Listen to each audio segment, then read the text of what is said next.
আসসালামু আলাইকুম। আশা করি সবাই ভালো আছেন। ওমান মধ্যপ্রাচ্যের মরুভূমির প্রধান একটি দেশ। বিশ্বজুড়ে খেজুর উৎপাদন ও রপ্তানিতে একটি গুরুত্বপূর্ণ নাম।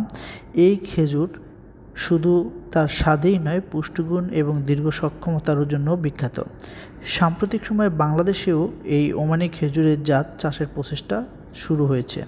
আবহাওয়া ও মাটির গুণাগুণ বিচার করে অনেক কৃষক ও উদ্যোক্তা এই খাতের সম্ভাবনা খুঁজে পাচ্ছেন। উৎপাদিত খেজুরের জাতগুলোর মধ্যে বারহি, খালাস, ফারাত ও নেগাল উল্লেখযোগ্য। এসব খেজুর মিষ্টি, রসালো এবং পুষ্টি সমৃদ্ধ।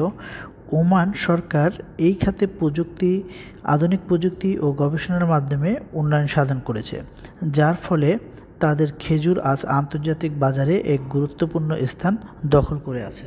বাংলাদেশের জলবায়ু পরিবর্তনের পরিপ্রেক্ষিতে খেজুর চাষ একটি লাভজনক বিকল্প হয়ে উঠেছে। বিশেষ করে দেশের দক্ষিণ ও উত্তরাঞ্চলের কিছু শুষ্ক অঞ্চলে ওমানি খেজুরের জাত চাষের জন্য উপযোগী বলে প্রতিমানিত হয়েছে।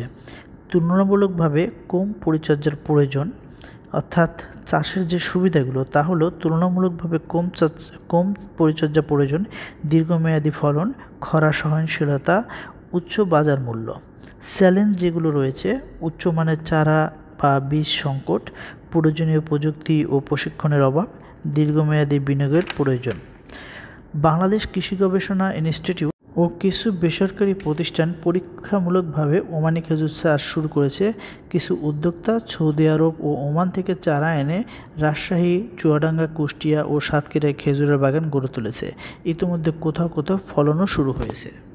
ওমানি খেজুর শুধু বাংলাদেশের একটি নতুন ফল চাষের সুযোগই নয়, বরং এটি হতে পারে কৃষকদের জন্য একটি লাভজনক ও টেকসই আয়বর্ধক পন্থা।